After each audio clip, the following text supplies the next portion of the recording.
Welcome everybody to a look at the second film in the Mabuse Lives box set released by Eureka, and it is 1961's The Return of Dr. Mabuse. Yeah, this is directed by Harold Rennell, but I've not seen anything else from him before, although he does do another film in this box set, the next one actually. Yeah, we're talking about him again at some point. So like the first film, well, the previous film in the box set, because obviously there were two more released before this six film run. This is a crime thriller, clocks in at 85 minutes long. Gert Frobe once again returns into this film, although he's not playing the same character as before. As in the previous film, he played an inspector called Crass. In this one, he's playing an inspector called Loman. Uh, yeah, also, what's his name again? Wolfgang Press also returns to this film as well as Mabuse, Dr. Mabuse. But the only other actor I've seen anything really from is Lex Barker, who was in a couple of minor supporting roles in the likes of Crossfire and Cloak and Dagger. But the only other leading role that I've seen him in is a film called The Price of Fear.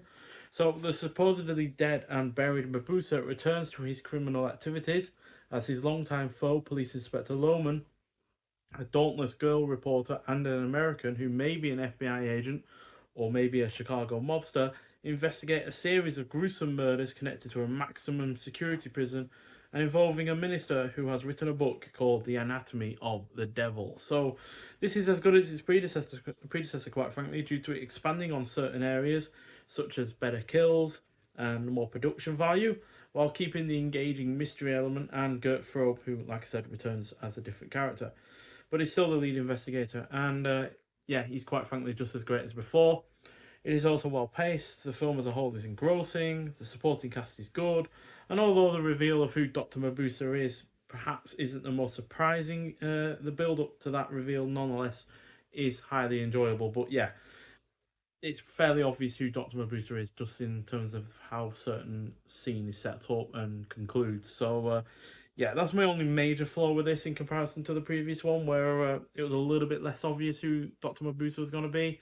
But now that we've gotten used to the person that's playing him, and yeah, the whole kind of way that these kind of films are generally quite set up, it's yeah, a little bit obvious who he is going to be. But still, it's overall a really entertaining film, and just like the previous one, I'm going to give it 4 out of 5. Yeah, fairly solid film all around.